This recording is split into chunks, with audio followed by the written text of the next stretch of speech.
Rebonjour et bienvenue pour cette dernière partie sur la caméra traqueuse de visage. Dans cette vidéo, on va paramétrer les cerveaux et se concentrer sur la partie logicielle. Donc je vais considérer que vous savez déjà comment uploader un programme dans l'Arduino. La première chose à faire, ça va être de télécharger le code du Arduino et le logiciel de détection de visage. Comme pour les pièces, vous pourrez soit les trouver sur le site littlefrenchcave.com sous caméra traqueuse mini, ou vous pouvez suivre le lien en description. Ce petit logiciel a été réalisé en Python, donc vous avez le choix soit de télécharger l'exécutable, ce qui est la manière la plus simple, malheureusement je n'ai qu'une version Windows, ou vous pouvez télécharger les fichiers Python et lancer le programme directement depuis votre IDE. Donc ce qui est bien si vous voulez vous amuser à améliorer le programme, et donc là il y a énormément à améliorer, et ça permettra aussi aux utilisateurs Mac et Linux d'utiliser le logiciel.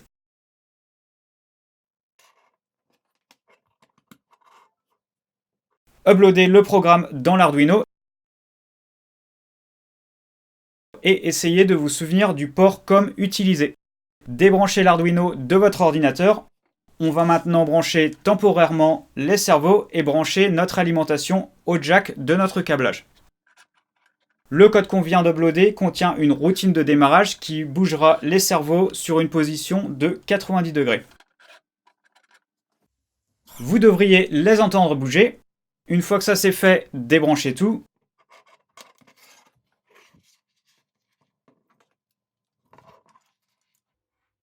Dévissez le palonnier du cerveau de panne en faisant attention à ne pas lui changer de position, puis alignez la caméra avec le boîtier.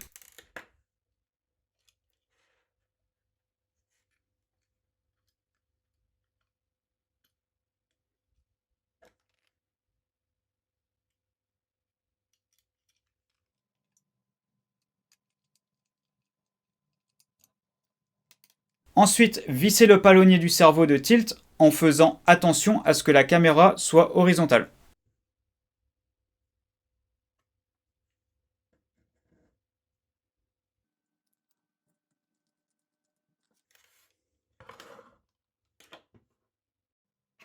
On a fini de régler les cerveaux, montez les LED, le jack et le régulateur de tension sur le boîtier.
Et enfin, refermez le tout en vissant le Arduino.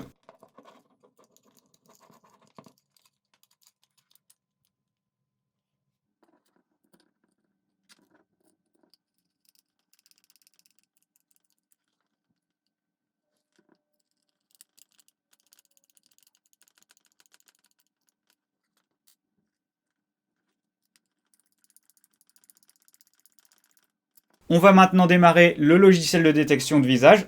Ce logiciel va collecter la vidéo venant de la caméra. Ensuite, il va analyser l'image en essayant de détecter des visages dedans. Et enfin, suivant les résultats, il bougera les cerveaux d'une manière ou d'une autre. On a presque terminé. Branchez votre alimentation au Arduino, puis branchez l'Arduino à votre ordinateur et enfin, n'oubliez pas de brancher votre webcam. Ensuite, on va lancer le logiciel. Vous allez peut-être avoir un petit message d'alerte vu que je ne suis pas un développeur certifié par Microsoft. Vous pouvez l'ignorer ou alors si vous ne me faites pas confiance, vous pouvez utiliser les fichiers Python et vérifier le code par vous-même. Je ne vous en voudrais pas d'être prudent. Assurez-vous que le logiciel reçoit la vidéo de la bonne caméra. Si ce n'est pas le cas, vous avez certainement plus d'une caméra branchée à votre ordinateur. Essayez d'augmenter le caméra ID jusqu'à ce que vous trouviez le bon. Ensuite, réglez les valeurs minimum et maximum autour de 90. Si vous démarrez le logiciel pour la première fois, vous devriez avoir les mêmes valeurs que moi à l'écran. Si ce n'est pas le cas, faites en sorte que la fourchette de valeurs ne soit pas trop grande. Ça évitera à la caméra de venir se cracher dans le boîtier si on a mal réglé nos cerveaux avant. Maintenant, on peut connecter l'Arduino.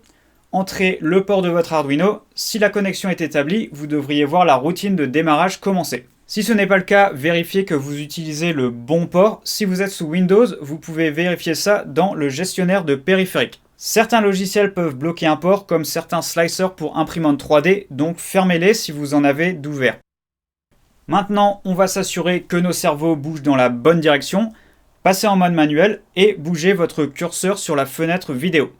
Quand vous montez votre curseur, la caméra devrait bouger vers le haut et vers le bas quand vous descendez le curseur. Si ça n'est pas le cas, cochez Invert Tilt. On va suivre la même procédure pour le cerveau de panne. Bougez votre souris vers la gauche. Si la caméra bouge vers la gauche, parfait. Sinon, cochez Invert Pan. Ok, maintenant que tout bouge comme il faut, on va paramétrer les limites du mouvement. Sur le cerveau de panne, on va directement entrer 0 et 180. C'est la plage complète de fonctionnement de notre cerveau. Et on ne devrait pas avoir de problème de clash avec celui-ci. Donc faites juste bien attention à vérifier que les fils ne se coincent nulle part. Pour le cerveau de tilt, on va expérimenter un peu plus, augmenter la plage de rotation petit à petit jusqu'à obtenir le mouvement maximum sans avoir de collision avec la base.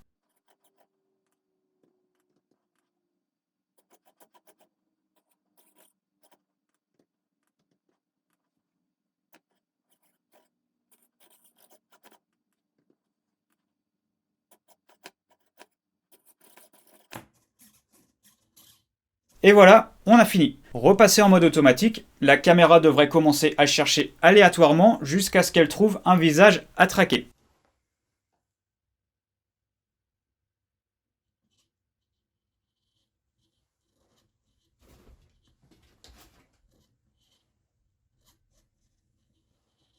Alors bien sûr, ce projet en lui-même ne fait pas grand-chose, mais par contre, il peut être facilement développé.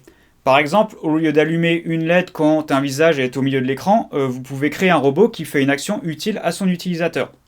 Laissez votre créativité travailler et amusez-vous. Si vous réussissez à créer ce projet ou quelque chose basé dessus, n'hésitez pas à m'envoyer une petite photo, j'adorerais voir ça. Merci d'avoir regardé mes vidéos et j'espère vous retrouver bientôt pour un nouveau projet.